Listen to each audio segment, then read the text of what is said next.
ओम श्री परमात्मने नमः। ओम श्री परमात्मने नमः। अथ बृहदारण्यकोपनिषद अथ बृहदारण्यकोपनिषद शांति पाठः। शांति पाठः। ओम पूर्णमद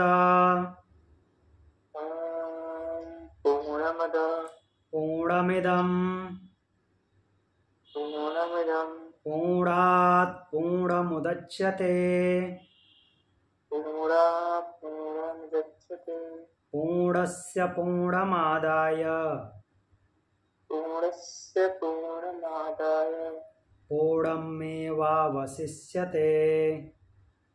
पूर्णमेवावशिष्यते। ओम शांति शांति शांति।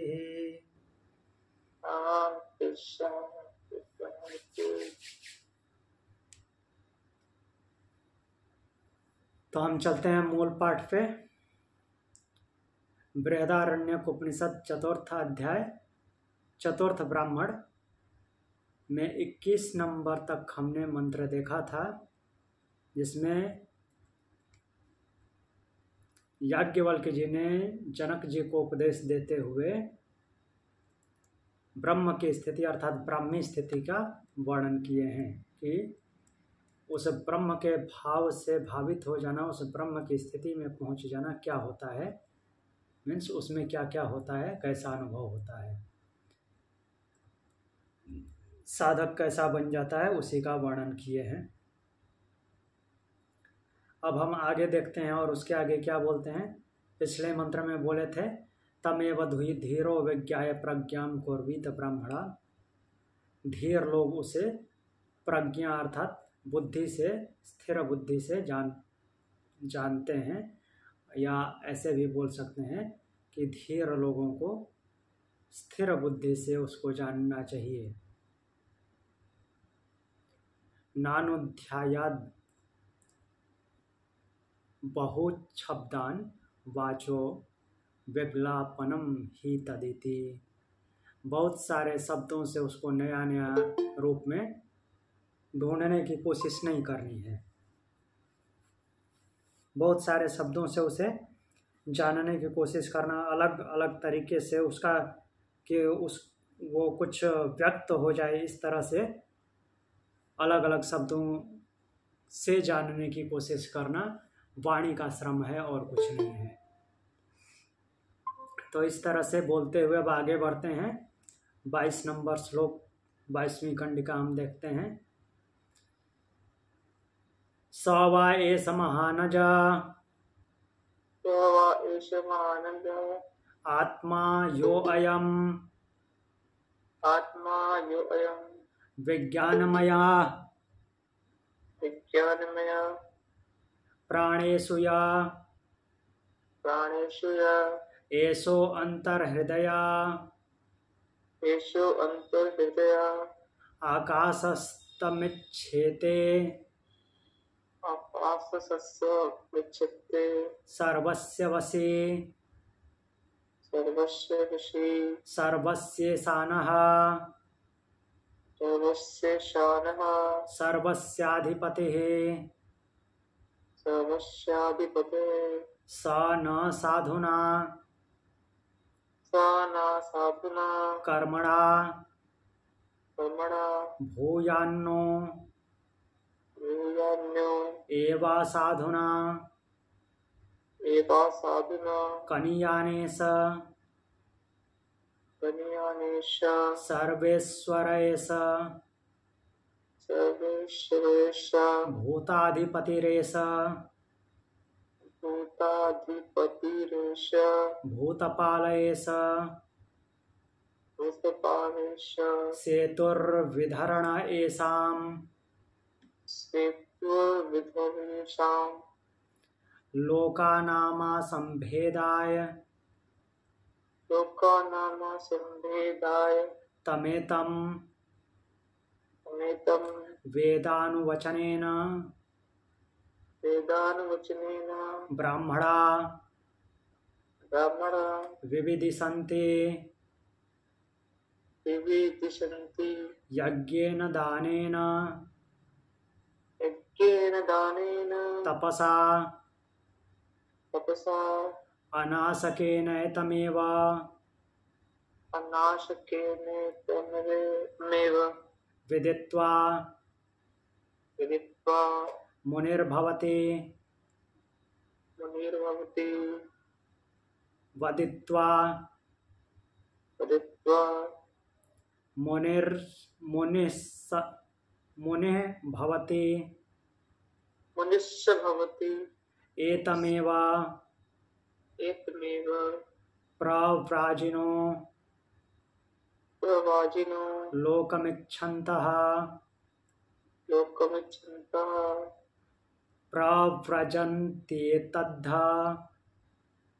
भजन्ते तथा स्म न वै तत्पूर्वे वै तत्पूर्वे विद्वांसः विद्वांसः प्रजां न कामयन्ते प्रजा न कामयन्ते किं प्रजया करिष्यामो किं प्रजया करिष्यामः येषां येषां नो अयमात्मा अयं लोक इति नो अयमात्मा अयं लोक इति ते हस्मा ते हास्मा पुत्रैषणायाश्च पुत्रेषणायश्च वित्तेषणायाश्च वित्तेषणाश्च लोकैषणायाश्च लोकेषणाश्च व्युत्थायाथ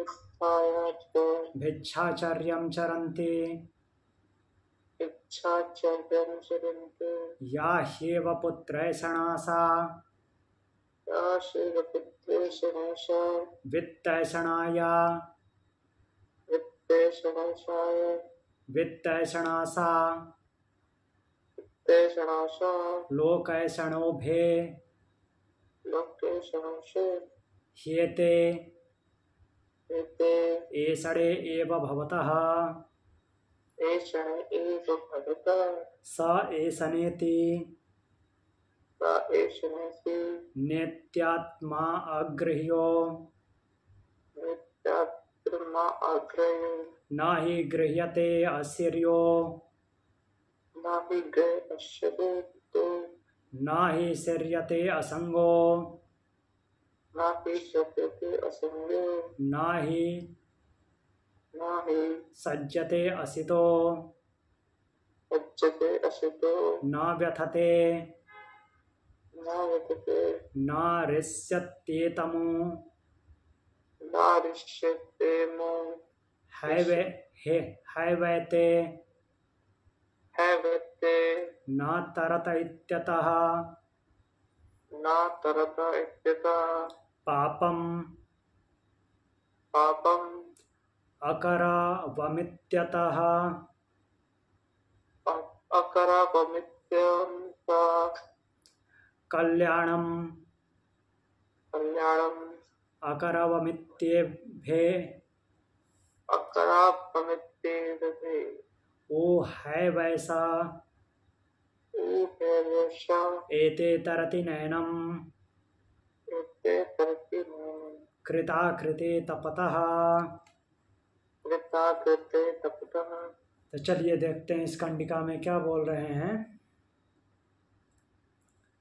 स वा एष महानज आत्मा यो अयम विज्ञानमयम प्राणेषु य एषो अंतर्हृदय आकाशतमिच्छेते सर्वस्य वशी। तो आत्म तत्व के बारे में वर्णन कर रहे हैं, ब्रह्म का वर्णन कर रहे हैं, तो उसी को महान बता रहे हैं, अजन्मा बता रहे हैं। स वा एष महान अज, महानज शब्द, महान ज शब्द नहीं लेना है, ज मीन्स जन्म ना हो जाएगा, ये न के साथ में जो अब पीछे लगा है वो इसके साथ ज में आएगा। अज वो अजन्मा है, उत्पन्न होने वाला नहीं है। तो वह जो आत्म तत्व है वो कैसा है? महान है, अजन्मा है। और वो सभी प्राणों से घिरा हुआ है, सभी प्राणों से आच्छादित है। अर्थात कहने का तात्पर्य है कि सारे प्राणों को वही शक्ति प्रदान करता है। और वो क्या करता है? हृदय आकाश में रहता है, जिसको पहले हमने हृदय गुफा पढ़ा था। ऐसो अंतर हृदय, हृदय के अंदर में रहता है। अर्थात कहने का तात्पर्य है कि बुद्धि के साथ में रहता है तो सर्वव्यापी, लेकिन उसको बुद्धि के द्वारा अनुभव किया जाता है, इसलिए वहाँ पे ही हृदय शब्द से उसको संबोधित किया गया कि हृदय, वह क्षेत्र जो है हृदय है और उस वहीं पे वो रहता है। हृदय आकाशस्तस्मि क्षेते सर्वस्य वशी, और सबको वश में रखने वाला है वो। सर्वस्येशानः, सबका ईशान है, सब पे अधिकार रखता है, सब पे शासन करने वाला है वो, सबका अधिपति है। और क्या बोल रहे हैं? स न साधुना कर्मणा भूयान्नो, साधु कर्मों से वो खुशियां नहीं मनाता। अर्थात मीन्स साधु कर्म बोले तो पुण्य कर्म, वो पुण्य कर्मों का उस पर कोई प्रभाव नहीं पड़ता। एव असाधुना कनीयाने स, और असाधु कर्मों का भी उस पर प्रभाव नहीं पड़ता, दोनों का प्रभाव नहीं पड़ता। कहना क्या चाहते हैं कि जब साधु कर्म करता है तो भी उसका प्रभाव नहीं पड़ता, असाधु कर्म करता है तो भी उसका प्रभाव नहीं पड़ता। वो एक्चुअली में करता है नहीं करता है ये बात अप्लाई ही नहीं होती। वो इस पे विचार, साधु कर्म समझ नहीं आया। समझ नहीं आया? उसको बताता हूँ। जैसे हम नॉर्मली पाप और पुण्य करते हैं ना, बुरे कर्म और अच्छे कर्म। हाँ जी। तो अच्छे कर्म को साधु कर्म बोल रहे हैं, शुभ कर्म। और जो पाप कर्म करते हैं हम, तो उसको असाधु बोल रहे हैं। साधु मतलब अच्छा अच्छा, असाधु मतलब कि बुरा, यही है। समझ आया? जी। तो जो वो ब्राह्मी भाव को प्राप्त होने वाला जो साधक है, या फिर खुद ब्रह्म के ऊपर भी ये बात अप्लाई होती है कि साधु अर्थात कि पाप पुण्य, साधु मतलब पुण्य, पुण्य का उस पर प्रभाव नहीं पड़ता। कहने का तात्पर्य है कि उसके करने न करने से लेना देना ही नहीं है, उसमें वो लिप्त ही नहीं रहता। पाप क्या होता है, पुण्य क्या होता है, इससे कोई लेना देना ही नहीं है उसका।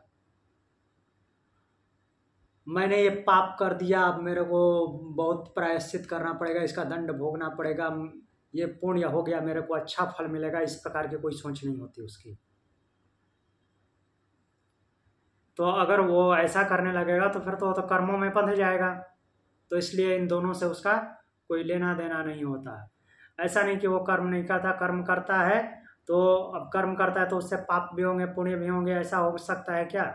नहीं, वो इस स्थिति में पहुंच गया है कि उससे पाप और पुण्य ये सोच सोच के कर्म नहीं होंगे। जो भी होगा ठीक ठीक कल्याणकारी कर्म होगा और उसमें वो लिप्त नहीं होगा। ये साधक की बात है, और वो बात अप्लाई होती है ब्रह्म पे भी, उसका उससे कोई लेना देना नहीं है। फिर आगे क्या बोलते हैं?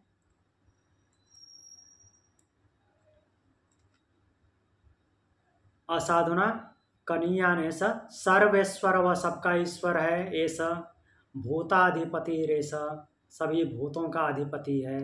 भूतपाला, सभी भूतों सभी प्राणियों का, जितने प्राणी हैं उनका पालन पोषण करने वाला है। सेतुर्विधरणा, सेतुर्विधरण ऐसा लोका नाम संभेदाय। तो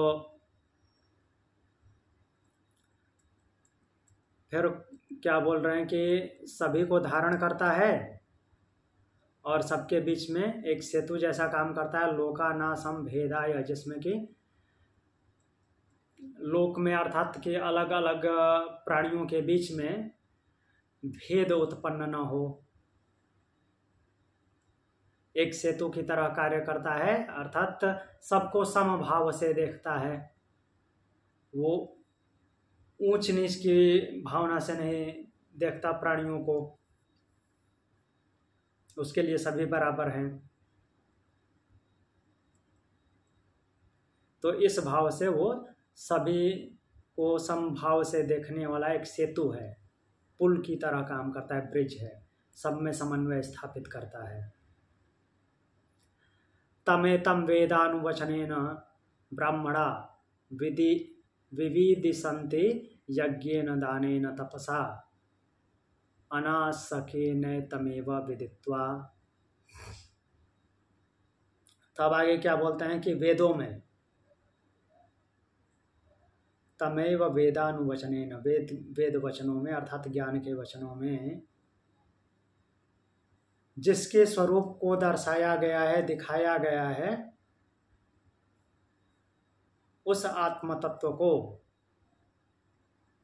जो ब्रह्म को जानने वाले हैं, ब्राह्मणा अर्थात ब्रह्म को जानने वाले, विविदिशन्ति यज्ञेन दानेन तपसा, तो वो क्या करते हैं कि विविदिशन्ति जानते हैं, कैसे, यज्ञेन दानेन तपसा, यज्ञ से, दान से, तप से, ऐसा करके वो क्या करते हैं, जानने की इच्छा करते हैं उसको। ब्राह्मणा विविदिशन्ति, उसको जानने की इच्छा करते हैं। ज्ञान, विविदिशन्ति मतलब कि ज्ञान से, यज्ञ से, दान से, तप से, अनासकेन तमेव विदित्वा, उस नाश रहित को जानने की इच्छा करते हैं, जानना चाहते हैं। मुनिर भवति विदित्वा मुनिस् भवति एतमेव प्रवाजिनो लोकमिच्छत प्रवज्यन्त्येतद्स्म वै। तो ऐसे ब्रह्म को जानने की इच्छा रखने वाले ज्ञान से, तप से, यज्ञ से और दान से उसको जानने की इच्छा करते हैं, और उसको अनुभव करके, जान करके ऐसे साधक क्या हो जाते हैं, मुनि हो जाते हैं। मुनि हो जाता है वह साधक। मुनि हो जाना मतलब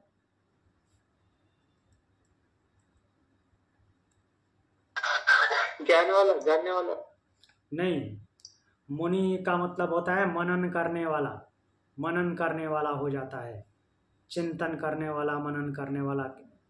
हाँ, वो ज्ञानी होता है, ज्ञानी तो अलग की बात है, वो मनन करेगा तो ज्ञानी होगा ही, लेकिन मुनि का अर्थ होता है मनन करने वाला, चिंतन करने वाला होता है। तो इस तरह से अब आगे क्या बोलते हैं, एतमेव प्रवाजिनो लोकमिच्छन्तः। प्रवाजिन किसे बोलते हैं, जो भ्रमण करते हैं, घूमते रहते हैं। ऐसे मुनि जो मुनिस भवति एतमेव प्रवाजिनो लोकमिच्छन्तः, उसको लोकों की इच्छाओं का अंत हो जाता है। प्रवज्यन्ते तद्धस्म वै तत्पूर्वे विद्वांस प्रजां न कामयन्ते। तो जब ऐसा मुनि हो, साधक मुनि हो जाता है, तो वो क्या करता है कि सारी इच्छाओं से मुक्त हो जाता है, उसकी इच्छाएं जागृत नहीं होती, कामनाएं मीन्स उसको कामनाएं प्रेरित नहीं करती, कहने का मतलब ये है। और वो प्रव्राजक हो जाता है, अर्थात कि सब कुछ से मुक्त हो जाता है। तो इस मुक्त अवस्था के कारण क्या होता है कि तत्पूर्वे विद्वांस, पूर्व में विद्वान लोग ऐसा बोलते हैं कि प्रजाम न कामयन्ते, वह प्रजा की कामना नहीं करता। प्रजा की कामना नहीं करता, अर्थात प्रजा हमने पहले पढ़ा है, प्रजा किसे बोलेंगे? संतान की कामना नहीं करता। संतान है तो भी ठीक, नहीं है तो भी ठीक, उसको कोई फर्क नहीं पड़ता।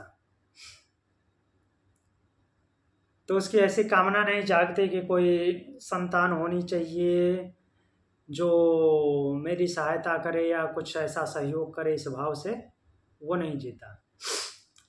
किम प्रजया करिष्यामो, प्रजा का वह क्या करेगा, अर्थात संतान का क्या करेगा? येषां नो अयम आत्मा अयम लोक इति, बोल रहे हैं कि वह प्रजा की इच्छा नहीं करता और आगे बोलते हैं न कामयन्ते किम प्रजया करिष्यामो येषां नो अयम आत्मा लोक इति, अयम आत्मा अयम लोक इति, और वो इस लोक की भी कामना नहीं करता, अर्थात वो तो मुक्त अवस्था में है। तो अब यहाँ से मीन्स जिस जन्म में वो जी रहा है उसके औपचारिकता से भी कोई लेना देना नहीं होता उसका।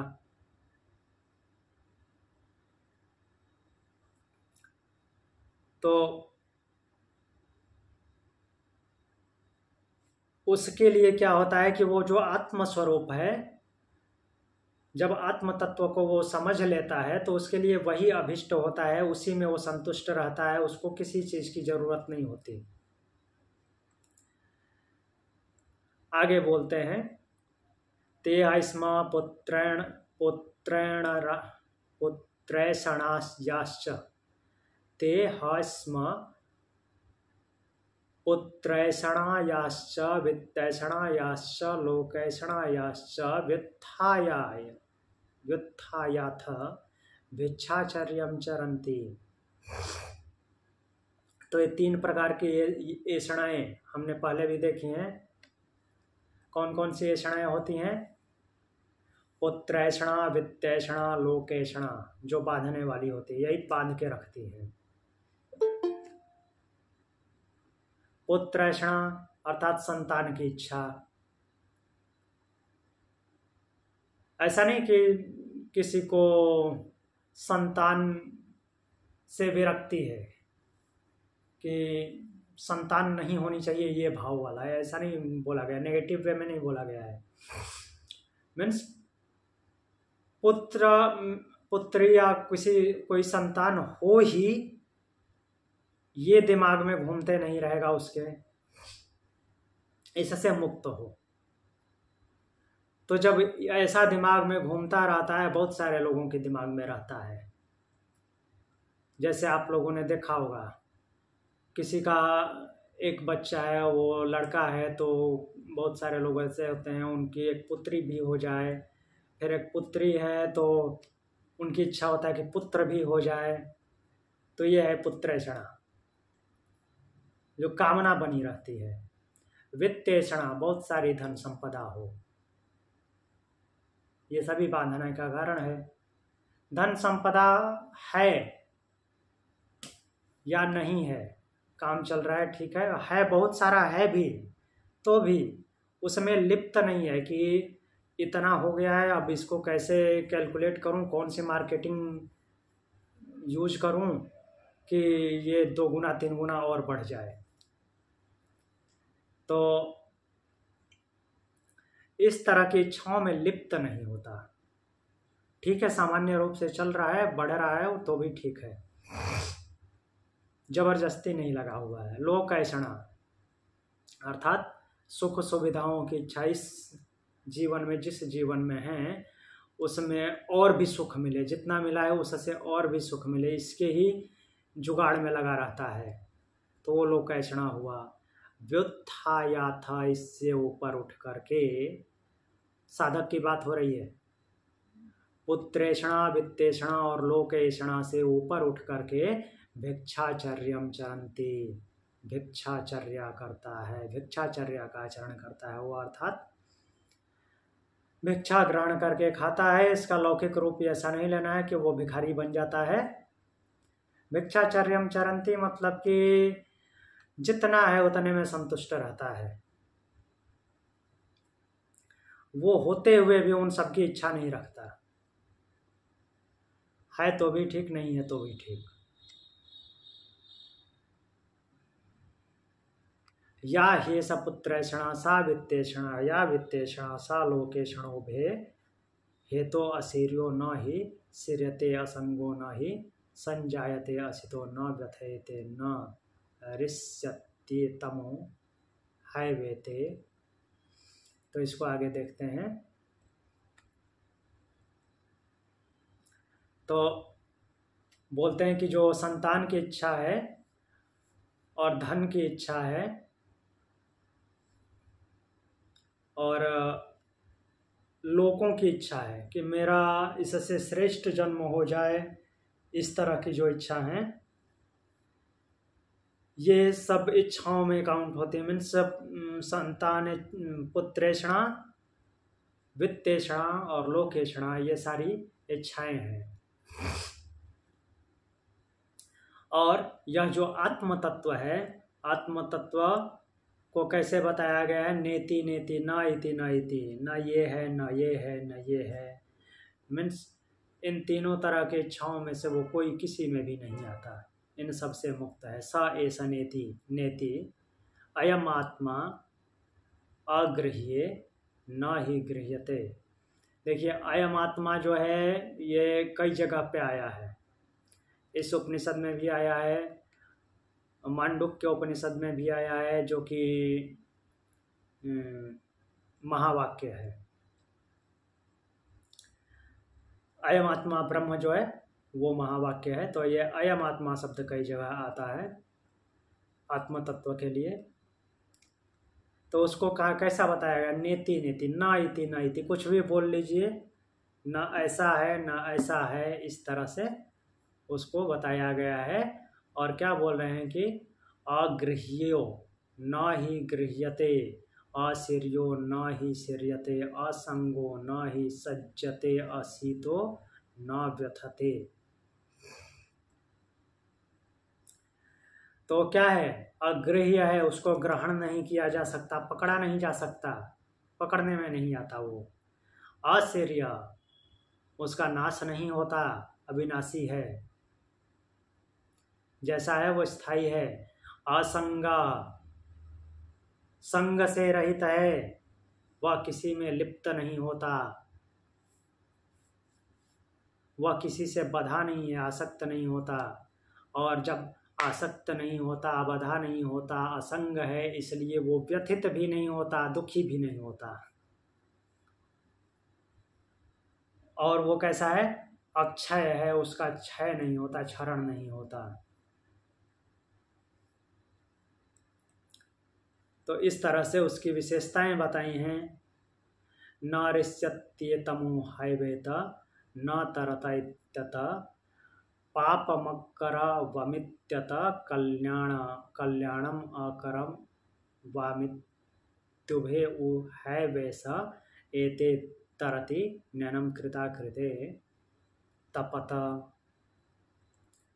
तो यहाँ पे बोल रहे हैं कि वह क्या है कि पाप और पुण्य, इन दोनों से,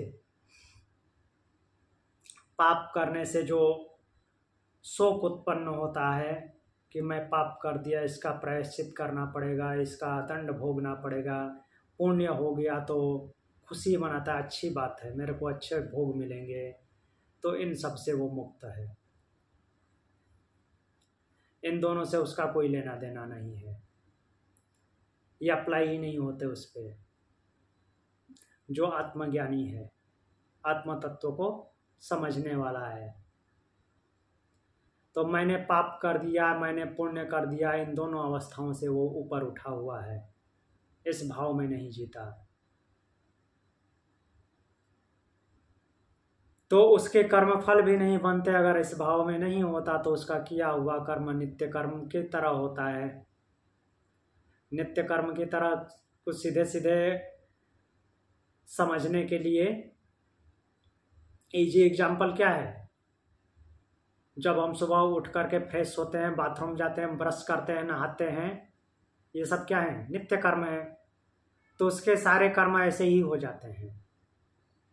उसका कोई फर्क पड़ता है? कभी सोचते हैं कि आज मीन्स कभी दिमाग पे इसका प्रेशर आता है अभी ब्रश करना है,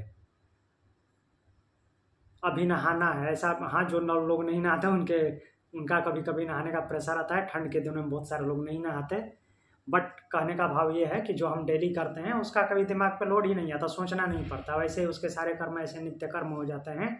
और वो नित्य कर्म जब हो जाते हैं तो उनके कर्म फल से कोई लेना देना नहीं होता, उसके संस्कार ही नहीं बनते। तो मैंने पुण्य कर दिया, मैंने पाप कर दिया, ये भाव से कोई लेना देना नहीं होता। वो इस बारे में सोचता ही नहीं, मुक्त होता है ऐसा साधक। तो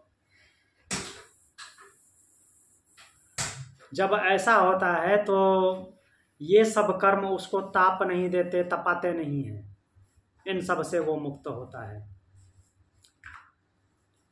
तो ये सब बातें उन्होंने बताई कि वो पुत्रेषणा, वित्तेषणा, लोकेषणा, इन सब से मुक्त होता है। तो इसलिए वो क्या है?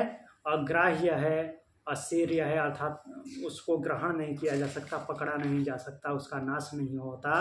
संग से रहित है, अर्थात आसक्त नहीं है, किसी चीज़ में बधा हुआ नहीं है। और जब बधा हुआ नहीं है तो वो व्यथित भी नहीं होता, उसको दुख भी नहीं होता। असंग है तो वो अक्षय है।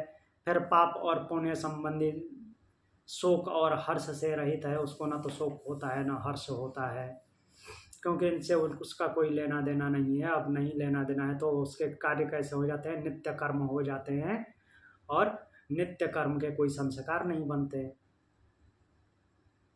तो इस तरह से ये सारे कर्म उसको ताप नहीं देते। तब 22 नंबर कंडिका हो गई। 23 नंबर पे चलते हैं। समझ आ गया है? इसमें से कुछ पूछना है? क्षय का मतलब क्या बताया था आपने? किसका? क्षय, क्षय, अक्षय लिखा है ना? हाँ हाँ, अक्षय मतलब कि जिसका क्षरण ना हो, नाश ना हो, जैसा है वैसा ही स्थायी रूप से बना रहता है। ठीक है, उसमें कोई कमी नहीं आती, कोई चेंजिंग नहीं आता। ये ब्रह्म के लिए यूज होता है। वो परमानेंट है ना, जैसा है वैसा ही है। भले ही हम उसको व्यक्त नहीं कर सकते, देख नहीं सकते, पकड़ नहीं सकते। क्लियर हुआ? जी गुरु। तो अगला मंत्र देखते हैं, 23 नंबर।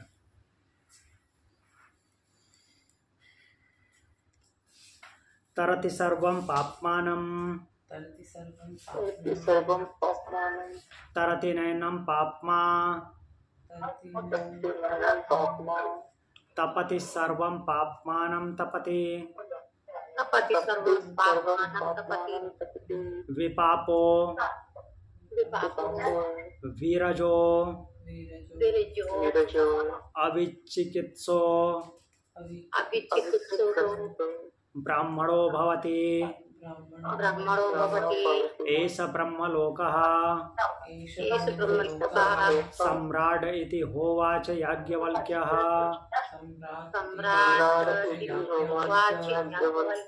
सोऽहं भगवते विदेहान् ददामि मां चापि सह दास्यायेति। तो पूरी 22 नंबर ऋचा के द्वारा वो ब्रह्म के बारे में डिटेल में उनको समझाए। किसको? राजा जनक को याज्ञवल्क्य ने डिटेल में बता दिया ब्रह्म के बारे में। अब क्या कहते हैं कि ऐसा करके बोलते हैं कि तरति सर्व पापमानम तरति नैनम पापमा तपति सर्वम पापमानम तपति। तो उस ऋचा के माध्यम से ये बात बताई और उसकी महिमा भी बता दी कि वो उसको न इति करके मीन्स कुछ भी बोल लीजिए, ऐसा नहीं है, ऐसा नहीं है, इस भाव से ही उसको बोला जाता है, वही इसकी महिमा है।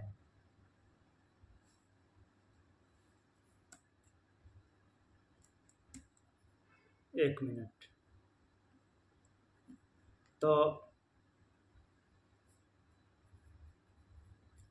तस्यैव स्याद् पदवित्तं विदित्वा न लिप्यते कर्मणा पापकेनेति तस्मादेवं विच्छिन्तो दान्तम् उपरतस्तितिच्छो समाहितो भूत्वा अहमन्येव आत्मानं पश्यति सर्वम् आत्मानं पश्यति नैनं पाप्मां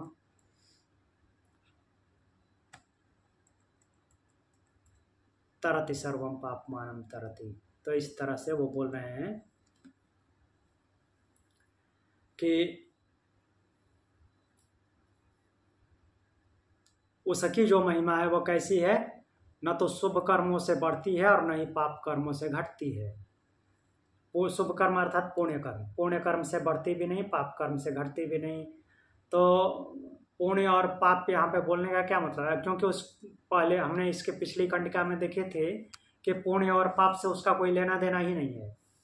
वो ये सोच विचार ही नहीं करता कि मैंने पुण्य कर दिया मेरे को अच्छा फल मिलेगा, या मेरे से पाप हो गया अब तो मेरे को दंड भोगना पड़ेगा। इन सब से उसका कोई लेना नहीं देना नहीं है। इसलिए उसकी महिमा न तो पाप से घटती है न ही पुण्य से बढ़ती है। वो जैसा है वो परमानेंट वैसा ही है, स्थायी रूप से वैसा है। तो साधक के बारे में बोल रहे हैं कि साधक को ऐसा ही होना चाहिए, उसके स्वरूप को वैसे उसी प्रकार से जानना चाहिए। और जब उस प्रकार से जाना जाता है तो वो भी पाप कर्म से लिप्त नहीं होता। और क्या बोल रहे हैं कि ऐसा जानने वाला क्या होता है, शांत दांत विरक्त।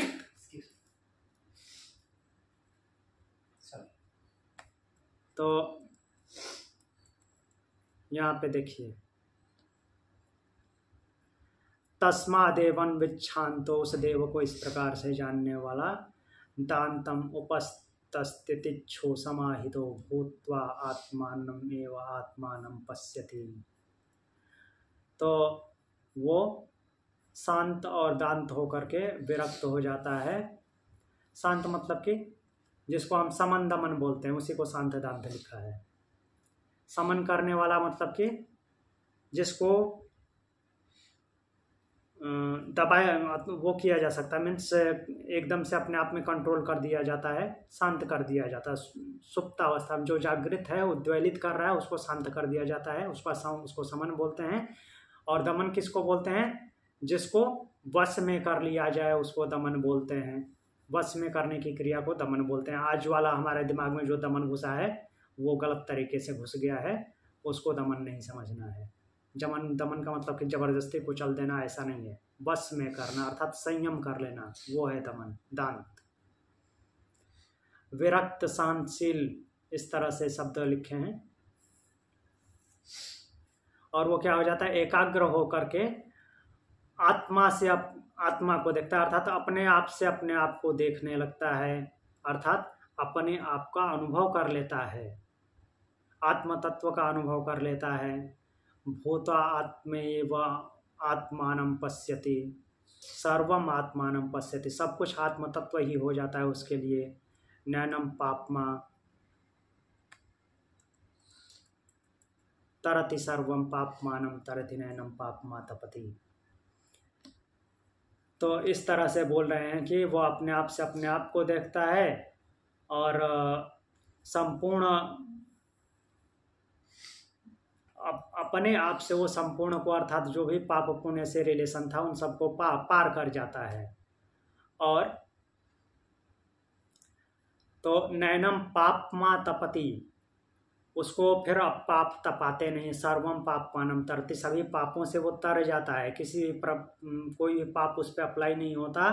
नैनम पापमानं तपति, कोई भी पाप उसको तपाता नहीं है। सर्वम पापमानं तपति विपापो विरजो, और वो क्या हो जाता है, जब सारे कोई भी पाप उसको संतप्त नहीं करते,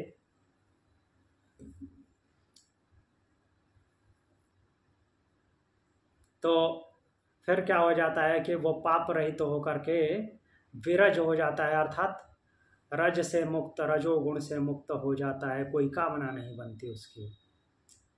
विचिकित्सो ब्राह्मणो भवति, और क्या हो जाता है कि संशय रहित ब्रह्मविद हो जाता है। ब्रह्म को जानने वाला ऐसा ब्रह्मलोक सम्राट इति होवाच याज्ञवल्क्य। इस प्रकार से याज्ञवल्क्य कहते हैं कि यही ब्रह्मलोक है, ये ब्रह्म का लोक है, जो मैंने ये वर्णन किया यही ब्रह्म का लोक है। वे हाँ जी बोलिए। हाँ नैनम तो मतलब आत्मा है। किसका? नैनम मतलब आत्मा है। नहीं, नैनम मतलब कि न एनम, किसी चीज को मीन्स ऐसा नहीं है, इस भाव से आता है। आत्मानम के लिए आत्मा आया है। हाँ, तो हम नैनम छिन्दन्ति शस्त्राणि नैनम। हाँ न एनम है वो सब।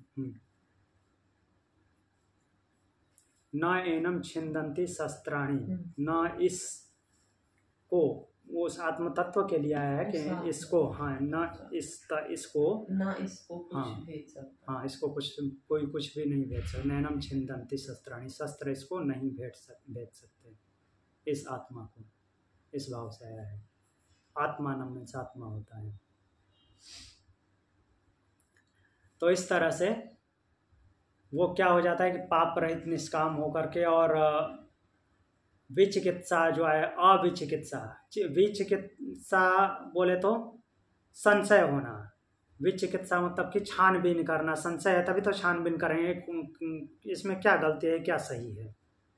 हमने विचिकित्सा शब्द कई बार तैत्तरीय उपनिषद में देखा था, और वहाँ पे भी देखा था, क्या बोलते हैं, नचिकेता यमराज के संवाद में, कठोपनिषद में, कि देवताओं ने इसके बारे में भी चिकित्सा की थी। यमराज बोल रहे हैं, अर्थात उनको भी संशय हुआ था किसके बारे में, ब्रह्म के बारे में, आत्म तत्व के बारे में।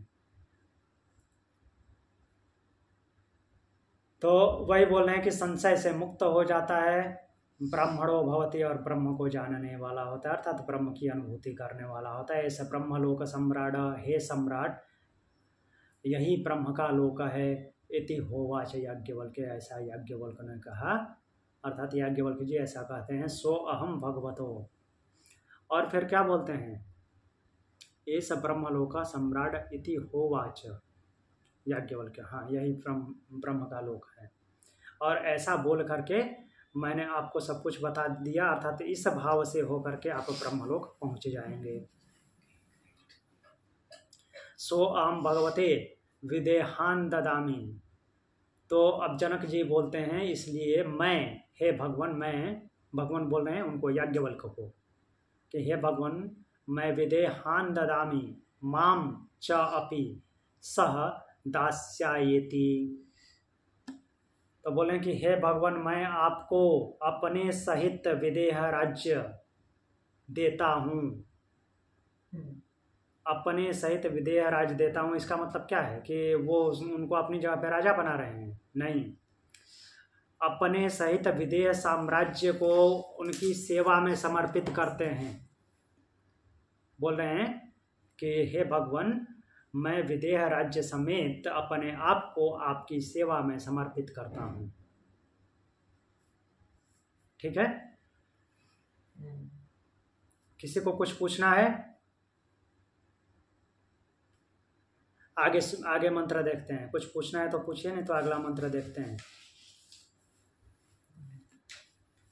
स वा एष महानज, आत्मा अन्नादो, वसुदानो विन्दते वसो, या एवं वेद।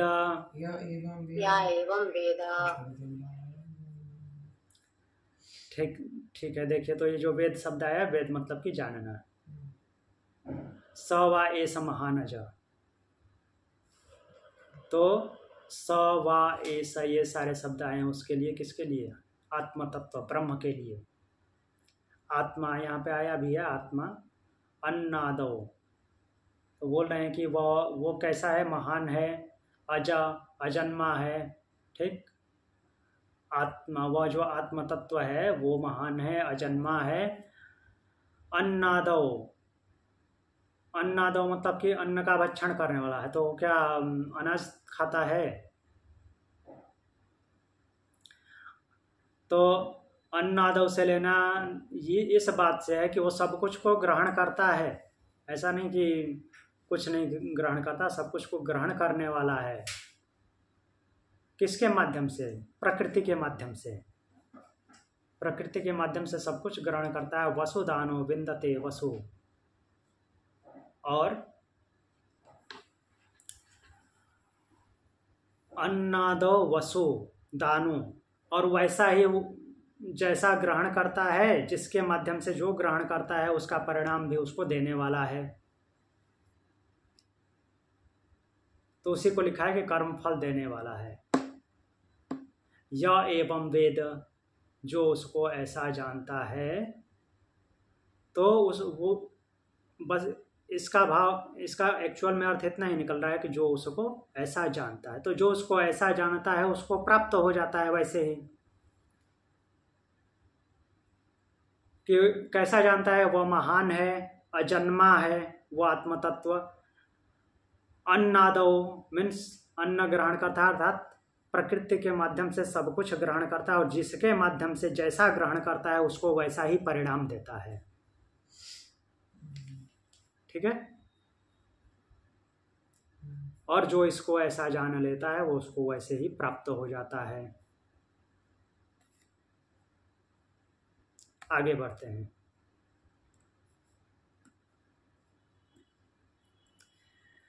अंतिम मंत्र सर, है ये अन्न ग्रहण करना मतलब कर्मों के बारे में है? जी। सारे मुखों से 19 मुख जो हमने पढ़े थे, उन सब से जो भी हम ग्रहण करते हैं तो उसका ग्रहण वही करता है, और जैसे जैसे ग्रहण करता है उसका जो कर्म संस्कार बनते हैं वैसे ही कर्म के परिणाम बनते हैं। तो वही कर्म फलदाता भी हो गया। क्लियर? हाँ। ठीक है।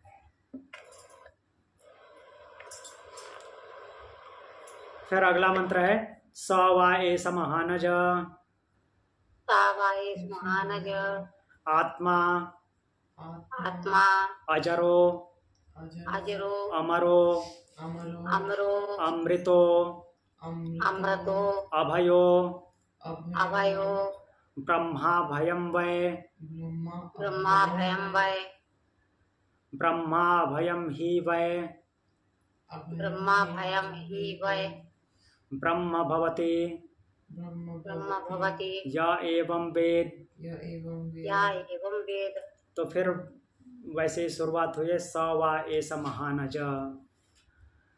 तो उस आत्म तत्व के बारे में बोला गया है स वा एष महानज आत्मा। वह आत्म तत्व कैसा है? महान है, अजन्मा है, और क्या है? अजरो, अजर है। अजर मतलब क्या होता है?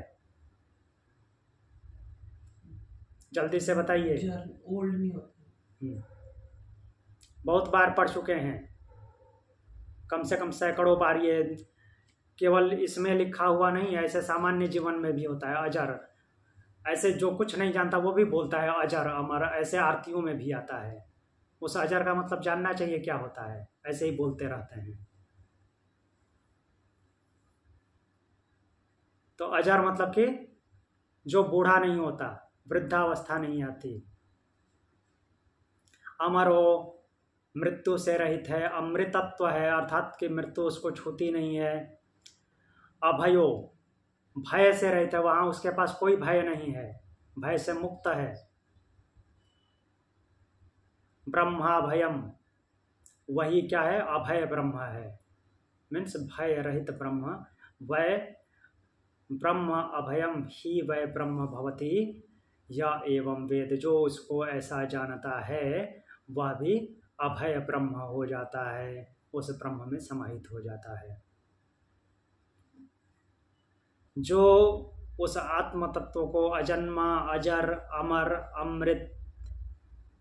अमृतत्व, अभय ब्रह्म, इस प्रकार से भय से रहित ब्रह्म ऐसा जान लेता है तो वो भी अभय ब्रह्म हो जाता है, अर्थात भय से रहित ब्रह्म में ही वो समाहित होकर के अभय ब्रह्म हो जाता है। इस तरह से जो प्रश्न पूछे थे जनक जी, क्या प्रश्न पूछे थे? मुझे मोक्ष के बारे में बताइए। तो इस तरह से वो बताते हुए अंत में बता दिए कि जो उसको ऐसा जान लेता है वो उसी में समाहित हो जाता है, यही मोक्ष है। कुछ पूछना है?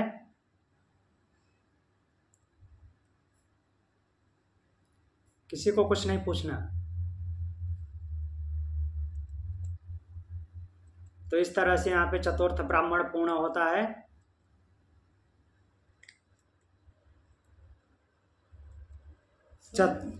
हाँ जी बोलिए। इस पूरे ब्राह्मण में फियर की कितनी बात हो रही है, मतलब इतनी और कहीं नहीं हो रही। डर को अभय अभय अभय शुरू से थीम है, मतलब अभयता की बात की है। तो यहाँ पे हम जो भी इस जीवन में करते हैं उन सब के माध्यम से उस ब्रह्म को बताया है उन्होंने। ऐसा नहीं कि कुछ अलग तरह की दुनिया में ले जाकर के बात कर रहे हैं।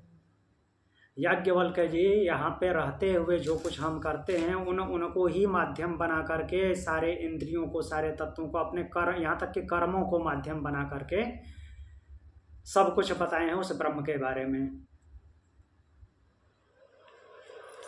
और इस तरह से मुक्त अवस्था तक लेकर के आए हैं। और अनिल जी ये भी सुनते हैं व्यास मुख से कभी कभी, हाँ, अंतमति सो गति।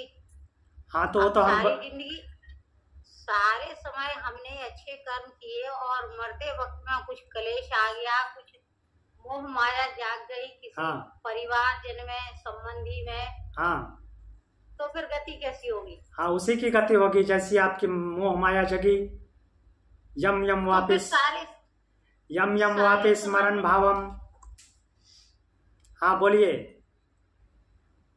सारे समय में जो गति बनाते रहे, हाँ, वो व्यर्थ चली गई। हाँ, तो एक्चुअली क्या होता है कि चूंकि भगवान बोलते हैं भगवत गीता में कि उसको अंत में वैसे ही विचार आते हैं, वैसे ही धारणाएं आते हैं, क्योंकि वो जीवन भर उसी भाव से भावित रहा है। नॉर्मली वैसा ही आता है। ऐसा नहीं होता कि अचानक से चेंज हो जाए। तो अचानक से चेंज होना होता तो सारी जिंदगी किसी ने मार काट किया है, लोगों को तड़पाया है, सताया है, और अंत में वो क्या करे कि किसी इष्ट देव अर्थात कि किसी बहुत अच्छे देव का जाप करने लगे, उसको स्मरण करने लगे, तो उसको प्राप्त हो जाएगा। या फिर ब्रह्म को याद कर ले तो ब्रह्म को प्राप्त हो जाएगा, ब्रह्म के भाव से भावित हो जाए। लेकिन वो ऐसा हो ही नहीं सकता। जो जीवन भर जिस भाव से भावित हुआ है उसी को स्मरण करता है। हाँ, कभी कभी ऐसा थोड़ा ऊंच नीच हो जाता है तो उसको वो प्राप्त हो जाएगा। जैसे आपने अभी बोला ना कि किसी मीन्स परिवार के किसी से आसक्ति हो जाए, लिप्त हो जाए, तो हाँ, आसक्त हो गए तो उसको आप प्राप्त होंगे। तो आसक्ति हो गए तो वो इतना भी निम्न श्रेणी का तो नहीं होगा। आसक्ति उसमें तभी होगी जो आपके ही समभाव वाला वो होगा, तभी तो उसके साथ आपका लगाव रहा होगा। तो आप उसको प्राप्त हो जाएंगे। अगर मुक्त अवस्था है आपकी तो स्वाभाविक सी बात है कि आप कोई कितना भी प्रिय भी रहा हो तो उस समय ऐसी भावना नहीं आएगी। आएगी भी तो उसको प्राप्त होंगे, फिर उसी स्तर पे प्राप्त होंगे, उससे आपकी आगे की यात्रा शुरू होगी। जैसे 6ठे अध्याय में भी भगवत गीता में भगवान ने बोला है कि ऐसे उसको योग भ्रष्ट नाम दिया है कि वो योग से भ्रष्ट हो गया, अर्थात कि योग मार्ग पे चलते चलते विचलित हो गया। तो उसकी यात्रा वहीं से स्टार्ट होगी, वो नष्ट भ्रष्ट नहीं होगा। जहाँ से वो उसका समापन हुआ है पिछले जन्म में, मीन्स जिस सोच के साथ वो गया है वहाँ पे उत्पन्न होगा। तो उसके लिए बोलते हैं कि या तो श्रीमानों के घर में जन्म लेता है या फिर वो योगियों के बीच में जन्म लेता है, योगियों के बीच में होता है, तो फिर वहाँ से उसकी यात्रा शुरू होती है। इस तरह से है। क्लियर? ऐसा एकदम से अप डाउन नहीं होता कि कोई देव प्रकृति का है तो वो असुर हो जाएगा और असुर है तो देवत्व को प्राप्त हो जाएगा, क्योंकि वो जिस भाव से भावित रहा है जीवन भर उसी को स्मरण करता है। मैंने किसका क्या अनिष्ट किया, किसको तड़पाया, किसने मेरे को तड़पाया, यही सब याद करेगा। अच्छा काम किया है तो अच्छा याद करेगा जी। तो ठीक है, अभी चतुर्थ ब्राह्मण यहीं पे पूर्ण होता है, पंचम ब्राह्मण में चलते हैं। तो पंचम ब्राह्मण ऐसा है कि इसका अध्ययन हम पहले कर चुके हैं। ठीक है, मैत्रेयी याज्ञवल्क्य संवाद याद आ रहा है। कात्यायनी और मैत्रेयी उनकी दो पत्नियां हैं जिनमें वो अपने धन का, अपनी संपत्ति का बंटवारा करना चाहते हैं। तो जो मैत्रेयी है वो ब्रह्मवादिनी है, अर्थात ब्रह्म को जानने वाली है, ब्रह्म के बारे में वाद विवाद करती है, विचार करती है। विवाद का मतलब गलत नहीं ले लेना है, तो मतलब कि ब्रह्म के बारे में चर्चा करती, ब्रह्मचर्या करती है। तो वो पूछती है कि क्या ये सब संपत्ति ले लेने से मुझे मुक्ति मिल जाएगी, मैं ब्रह्मी भाव, ब्रह्मी स्थिति को प्राप्त हो जाऊंगी, ब्रह्म प्राप्त हो जाएगा। तो याज्ञवल्क्य बताते हैं कि नहीं, ऐसा नहीं हो सकता है। ये संपत्ति क्या, पूरे विश्व की, पूरे त्रिलोक की भी संपत्ति मिल जाए तो भी वैसा नहीं हो सकता, ब्रह्म नहीं प्राप्त हो सकता। तो फिर बोलती है कि तो फिर मैं ये संपत्ति लेकर के क्या करूंगी। तो ये हमने पहले पढ़ा हुआ है, इसमें अंतर बस इतना ही है कि वहां पे याज्ञवल्क्य जी को संन्यास नहीं दिलाया गया था, और इस चैप्टर में, अर्थात इस ब्राह्मण में, जो पंचम ब्राह्मण है चतुर्थाध्याय का, इसमें लास्ट में ये बताया गया है कि याज्ञवल्क्य जी संन्यास ले लेते हैं, अर्थात जो वानप्रस्थी हैं तो वानप्रस्थ से सन्यासी हो जाते हैं। ठीक,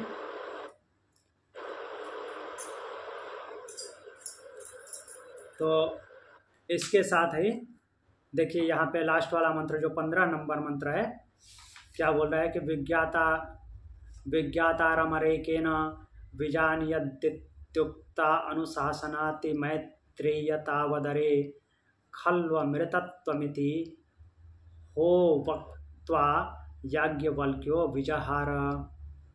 विजहार शब्द आया है, तो बोल रहे हैं कि मैत्रेयी को उपदेश देते हुए बताते हैं कि ऐसा निश्चय जानो, कि सब कुछ बता के बोलते हैं कि यही अमृतत्व है, और ऐसा कह करके याज्ञवल्क्य जी क्या हो जाते हैं, परिव्राजक हो गए। विजहार मतलब कि भ्रमण के लिए चले जाना, एक प्रकार से घुमक्कड़ सन्यासी बन जाना। सन्यासियों में कौन सा सन्यासी सबसे अच्छा होता है, घुमक्कड़ या एक जगह बैठ के भजन करने वाला? सन्यासी घुमक्कड़ ही होता है माताजी, एक जगह बैठने वाला नहीं होता। अगर वो वानप्रस्थी है, गृहस्थ सन्यासी भी है, तो वो घुमक्कड़ ही होता है, वो एक जगह रहने वाला नहीं होता। जैसे वशिष्ठ हैं, अगस्त्य हैं, कोई एक जगह बैठने वाले नहीं। हाँ, एक जगह उनका आश्रम था, बट वहीं पे परमानेंट वो नहीं रहते थे, वो कभी एक जगह पे रुकने वाला नहीं होता। आश्रम तो चाहिए, क्योंकि उसका परिवार है तो वहाँ पे रहेगा, कहीं एक जगह तो चाहिए उसको रहने के लिए। मौसम जो है, धूप वर्षा से रक्षा करने के लिए तो कुछ चाहिए। तो यहाँ से इस तरह से वो परिव्राजक हो जाते हैं। और अगला जो ब्राह्मण है, छठा ब्राह्मण, सेम जैसे वहाँ पे वंश परंपरा बताई गई थी, याज्ञवल्क्य कांड के वंश परंपरा, मतलब कि शुरू से लेकर के याज्ञवल्क्य जो अभी बता रहे हैं, उपदेश दे रहे हैं मैत्रेयी को, तो शुरू से लेकर के याज्ञवल्क्य तक ये ज्ञान कैसे कैसे पहुँचा, कोई किसने किसको बताया, ये भी हमने सब देखा था। सारे नाम ही गिनाए गए हैं इसमें, और कुछ विशेष है नहीं। तो इस तरह से देखिए लास्ट में क्या आता है, व्यष्टि ने सनारू से सनारू ने, सनातन से सनातन ने, सनक से सनक ने, परमेष्टि से परमेष्टि ने ब्रह्मा से यह विद्या प्राप्त की थी। ब्रह्म स्वयंभू है और इसलिए वो ब्रह्म को नमस्कार है। ठीक है, तो ब्रह्म से ही ये ज्ञान उत्पन्न हो करके याज्ञवल्क्य तक पहुंचा है, यही वंश परंपरा बताई गई है। जी। तो ये दोनों मंत्र, ये दोनों जो ब्राह्मण हैं, इनको हम दोबारा रिपीट नहीं करेंगे क्योंकि पहले हम पढ़ चुके हैं, उसमें थोड़ा सा ही अंतर है, तो बार बार उसी चीज़ को पढ़ना ठीक नहीं। जो अंतर था वो मैंने बता दिया कि वो परिव्राजक बन जाते हैं और वंश परंपरा तो वैसे ही है, कहाँ से ये ज्ञान आया है। इसके बाद बृहदारण्यक उपनिषद का पंचम अध्याय प्रथम ब्राह्मण कल देखेंगे। अभी 2 अध्याय और बचते हैं, पंचम अध्याय, षष्ठ अध्याय, तो इसमें भी अभी बहुत सारे ब्राह्मण हैं, तो वो हम देखेंगे। ठीक है, तो आज के लिए इतना ही। और किसी को कुछ पूछना है? जी नहीं। ठीक है, प्रणाम। ओम शांति। ओम शांति।